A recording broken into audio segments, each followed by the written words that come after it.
Fa tamin'ity tolakandro ity no tafaverina teto Tanindrazana ny ekipa-pirenena malagasy eo amin'izay baolina kitra izay taoriny izay fahatongavany tetsy Ivato izay dia nisy ny resadresaka ny fanaovana ny namana zakino tamin'ireo mpilalao sy mpanazatra. Le match aloha tena disputé zany enjana le match satria le Soudan izy mafy koa izy fa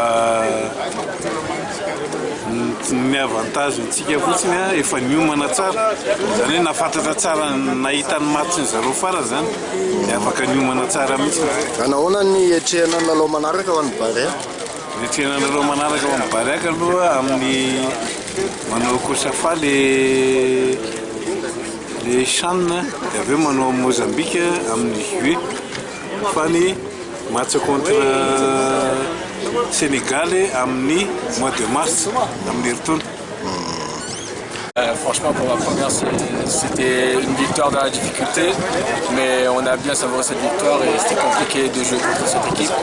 Et c'était plus bénéfique pour tout le monde, puisqu'on a souffert et ça s'est bien passé. La prochaine, après c'est le coach qui prendra cette décision, mais je serai toujours là, quoi.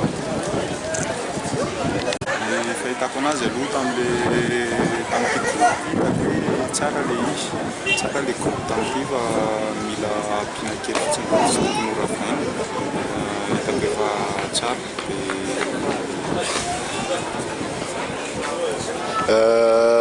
dia fahitanao ny mety hoe ho avin'le groupe tenenina hoe tsara zay inona le fanamboarana tokony ho amboarina?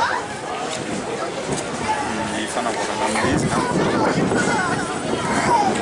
mbola mila misy ezaka tokony mbola amboarina. Hoanahy manokana fahitako anazy aloha zany hita hoe efa manjoso ny football malagasy ary manana chance betsaka afahana manao CAN fa mila ezaka be ho an'ny joueur indrindrindra sy ny mpitantana dia za mahita zany fa